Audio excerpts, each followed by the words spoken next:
wonderful. I am living the dream. I'm just so happy with life right now. Oh, you look like you are. Thank you.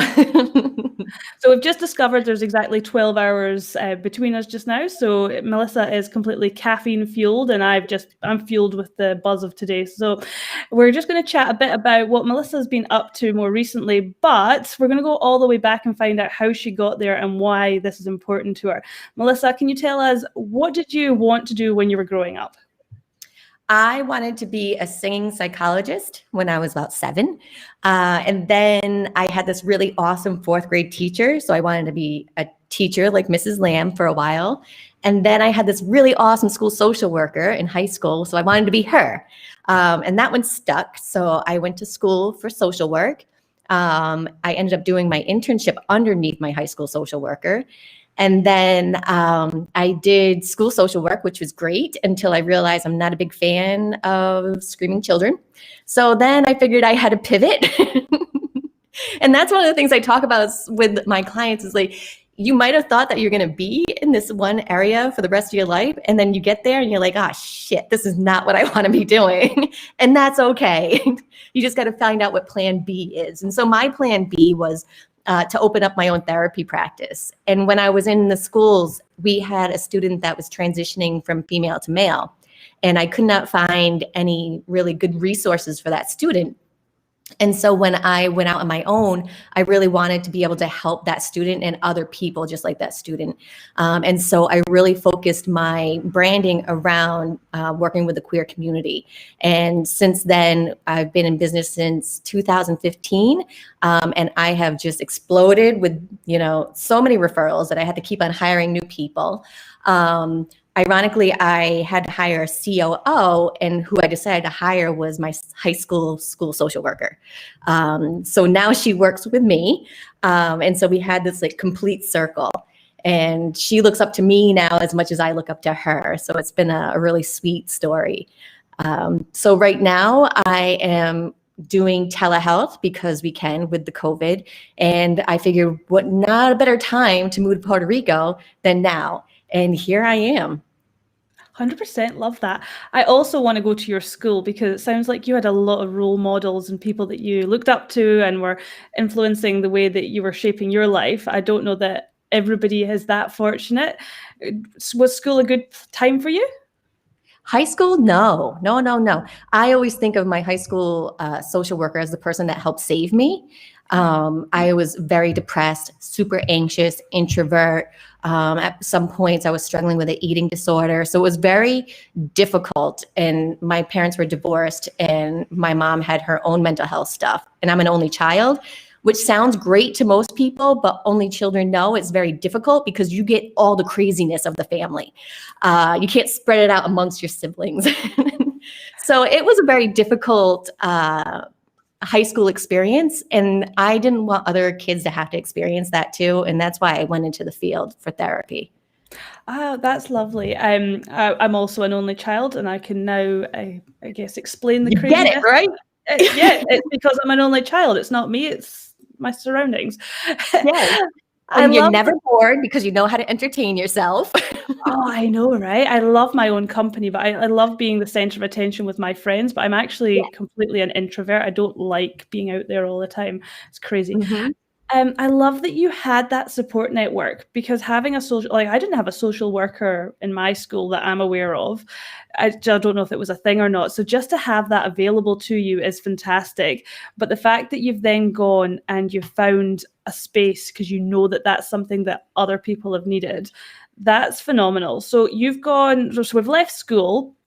You've not, I guess you've survived school because of this social worker who's been a big influence in your life. You've gone into social work. How long were you working for other people and doing that before you decided that it was time to do it on your own?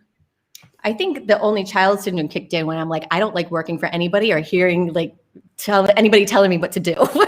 So I did not like going to work at the school, also because I was afraid that I was going to get in trouble, and I hate that feeling.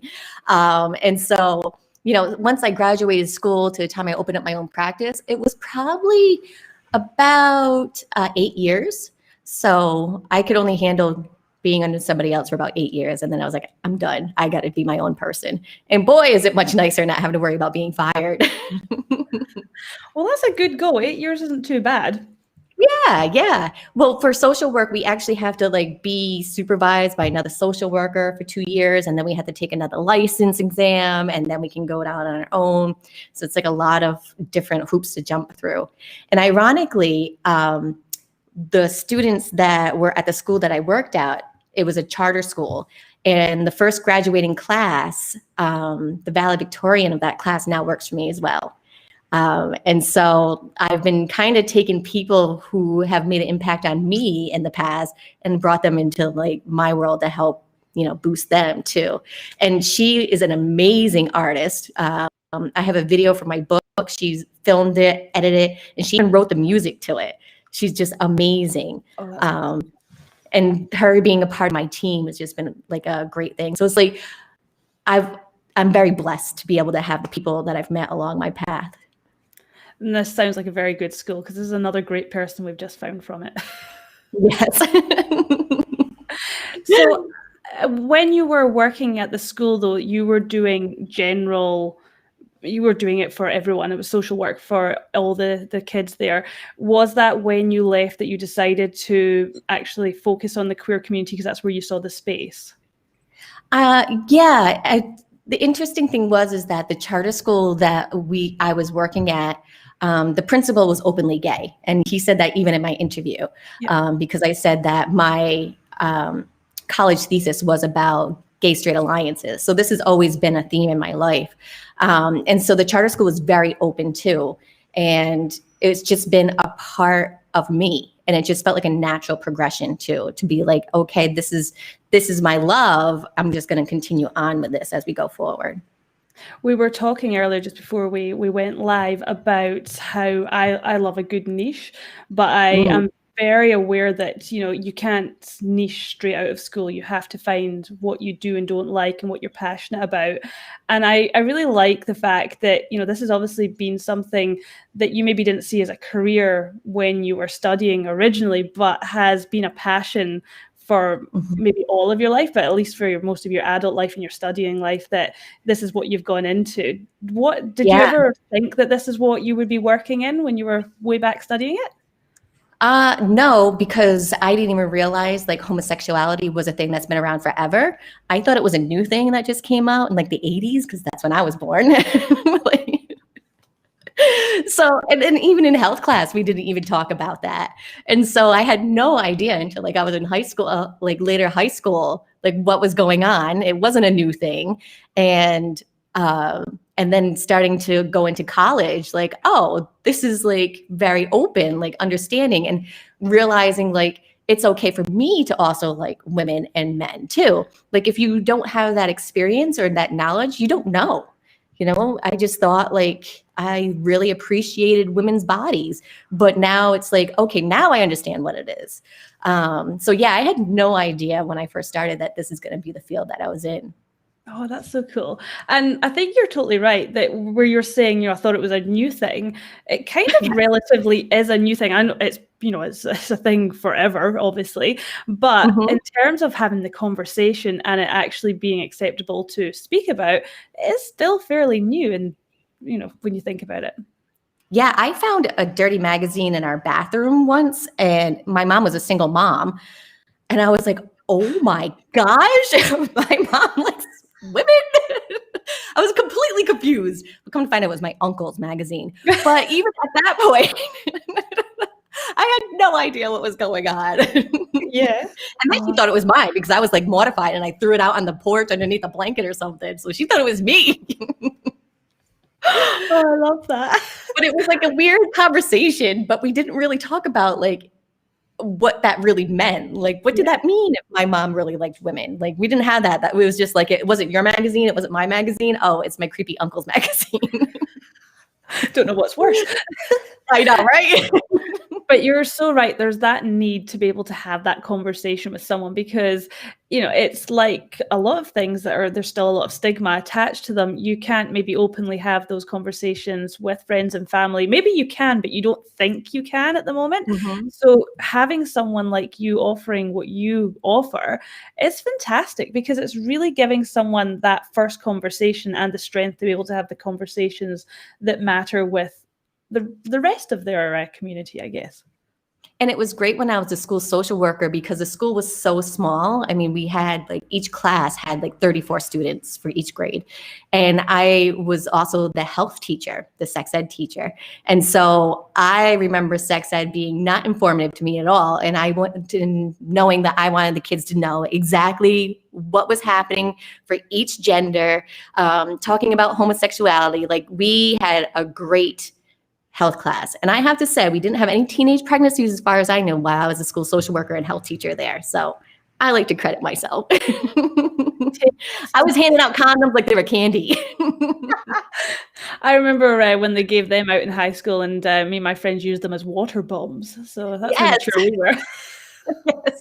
But I always said, yes, they're going to play with them, but as long as they play with them and they're becoming comfortable with them and they're just an everyday thing, it's good. Let them play with them. Yeah, it's actually really interesting. I'm just going to go off on a tangent here a little bit, but when I worked in international education here in Western Australia, we had these welcome packs that we would give to the international students, and there was lots of bits and pieces in there, like sunscreen. Come to Australia, you definitely need to slip, slap, swap because there's a lot of sun here. But one of the things that I had suggested we put in there was condoms because they're young and it's something that maybe you should give them. And we spoke to some of the other I get Melbourne, so Study Melbourne and in Sydney, etc. And we said to them about, what's in your welcome packs? And we said, we're thinking of putting this in. And they were like, no, don't do it, because of some of the countries that they're coming from, that they'll think, Australia is promiscuous and they're encouraging my child to go and have sex, etc., as opposed to safe sex. And it's really sad because it's not about that at all. It's very much about safety, and there's maybe not that education or those conversations back home. So if you are coming to a country where the culture is slightly different, then it's not that you have to conform and you have to forget who you are and what your culture is, but being aware that it's something that might happen here, and know what it is, because doesn't matter what the situation, whether it's personal or business or anything, nobody likes to feel stupid and not know what's going on or what something is. Mm-hmm. Yeah, and who's going to be like, I'm in Australia, where do I find those condoms at? It's not going to be something that you're just going to be walking around looking for. Yeah, exactly. I think that was a great idea to put those in. But yeah, I mean, there's just this opinion that, having a condom in your hand is a ticket that you're going to want to have sex. Yeah. It's strange. It is strange. Really, you're just looking for a water bomb. Exactly. Exactly. So talk to me a little bit about your book that you have out. So I wrote a book, which is amazing because I'm dyslexic and I still can't spell the word cancel. So to have a book that was written by me was pretty amazing. So I wanted other therapists and healers to learn how they can create a practice from scratch, pretty much, because in school, they don't teach us how to run a business. They just tell us the techniques of how to help people. The business side, you figure that out on your own. So pretty much the book is everything to do that I did wrong. So I always say that I failed forward. So the book is pretty much everything that I did wrong, but did it it's the right way to do it. So it starts off from getting your own space, to naming your practice, to dealing with insurance companies if that's something that you're going to be doing. So it's just like a how-to book of how to start your own healing practice. Oh, that's so good. I think I love that that's so specific for someone who's wanting a healing practice, but it's really great when you find someone who's willing to open up about how they have done what they've done, especially if it really aligns with what you're trying to do, because it's hard enough to try and do what you love doing. So I love personal branding, but my business has so many other facets. I've got to do bookkeeping, I've got to do admin, I've got to do marketing, I've got to do this, got to do that. Nobody tells you about all of those different departments that you have to have, even though it's just you. Yes. Yeah. And that's when you figure out like, oh, crud, I have to pay taxes. Nobody told me that. Like, That needs to be in the school syllabus. I swear, nobody tells you that. no, they do not. When have you ever used Pythagoras again? Never again. Exactly. I love that. And so on top of that, you also have your own podcast as well. You've actually got 2 podcasts, don't you? Mm-hmm. Yeah, so I had Chit Chat with a Therapist, where I interview several therapists out in the world and what they're working on. And that one has ended, and I recently started Chit Chat with the Queer and Creative, because I felt like it aligned more with my branding. And branding is like a journey. You figure out like who you are and what you want to bring to the table, and then work from there, which took me a little while. But the podcast really aligns with my creativity and also my love for the queer community too. And so I feel like it's really jiving with what I do every day. And what sort of things are you talking about on the podcast? I interview other queer and creative individuals. So yesterday I had an interview with somebody who started a brand for the queer community, and really focused in on it being a brand that other people might want to wear that's not rainbowy. But like you can support the community, but not have to wear rainbows. It's this brand. The other day, I had an interview with a person who dresses up in women's clothing. So does some cross-dressing, and talking about the difference between that and transgender and things like that. So I have like a wide variety of different guests. So pretty much anybody who is creative, I like to interview. I also interviewed one of the first gay people on MTV's reality show in India. So I get to interview people all over the world. So it's been really great. And that's a brilliant resource, not just for the queer community, but also for people who, maybe have not had much contact with it, don't know many people in real life, or maybe they want to know how they can support, just to find out what some of these people are actually doing. Because I think there's a misconception for lots of minority groups, and until you actually get to know a few people within those groups, you're an outsider. You don't really understand what it is at all. Yeah. And what I have found too through my journey of branding is that I always doubted myself and my own intelligence because of dyslexia and not being able to read fast and things like that. And it wasn't until recently where I realized my genius is actually in creativity. I see things in pictures. And so a lot of the other people that I interview also do that. It's like how we're able to express ourselves, and society doesn't see that as genius. It's always like, you got to be able to take these tests and, pass, but I could never do that. But if you told me to paint a picture about how I felt about the test, I can do that. So it's just the branding and finding out who I was really kind of grew together, which has been a great journey for me.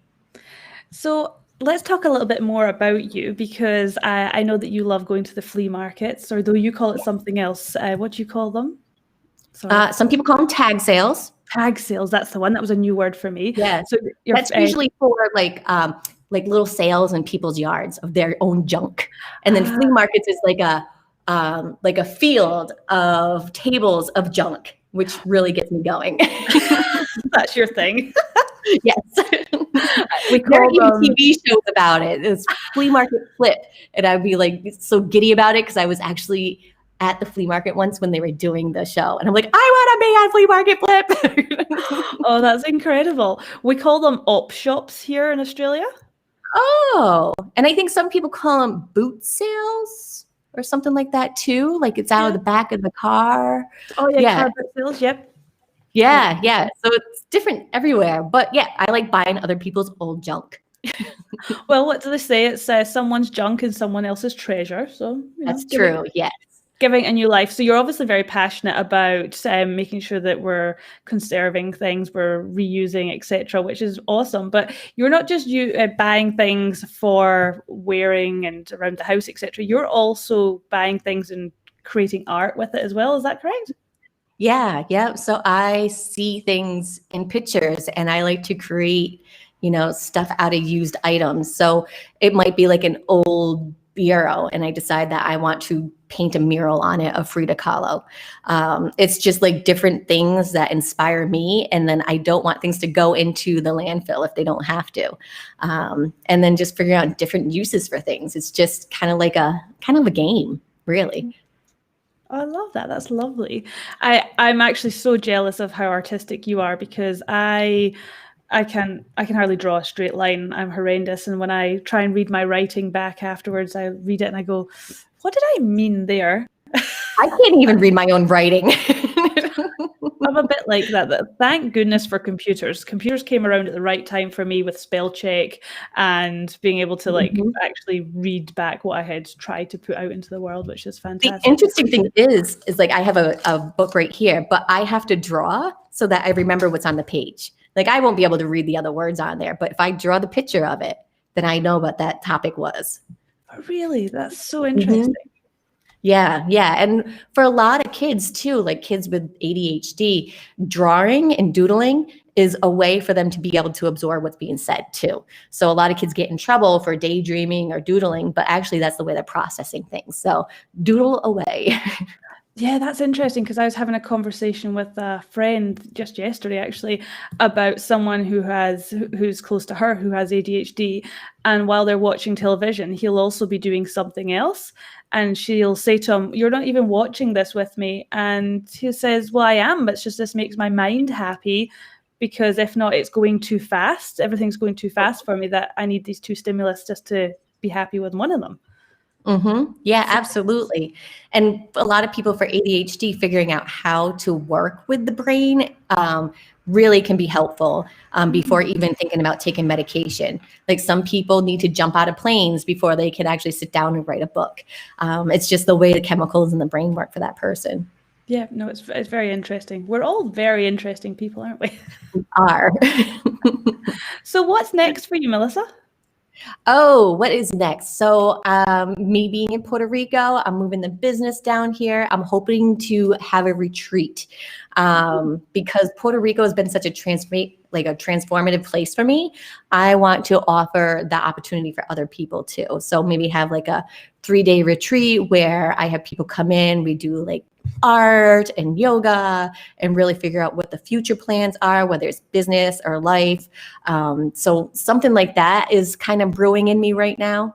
So that's probably where I'm going to head. I think I saw you posting about that on LinkedIn just the other day, looking for some recommendations of places and things to do in Puerto Rico. Yes. So I would like to have it where I'm at because there's some beautiful houses that we could rent out. I just want to make sure that I'm doing stuff that other people would enjoy. I know I would enjoy. Yes. Yeah. So if this sounds like something that you're interested, guys, in, you need to go over to Melissa's LinkedIn and give her some suggestions of what you want to do and where you want to do it. Yes. Yeah. And I mean, right here, we have amazing beaches. One is where Pirates of the Caribbean were filmed, like some of the scenes. It's gorgeous. It is absolutely gorgeous. Yeah. You haven't seen Johnny Depp though, have you? No, but I hear he's got his own stuff going on right now. So we're not a big fan of him over here in Australia either at the moment because he tried to take his dogs in and stuff, you know. I hear he's making lots of people upset. Yeah, well, he can't please everyone all the time.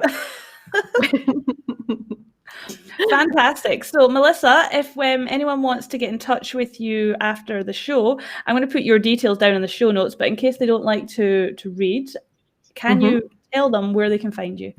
You can find everything about me on melissadasilva.com. Brilliant. That was nice and easy. So I think everyone should manage that. And I've also put the link down in the show notes and in below the video here, and it'll be on the podcast. Thank you so much, Melissa. That was a great chat. I have loved getting to know you, and I can't wait to see what you do next. Me either. Thank you for having me.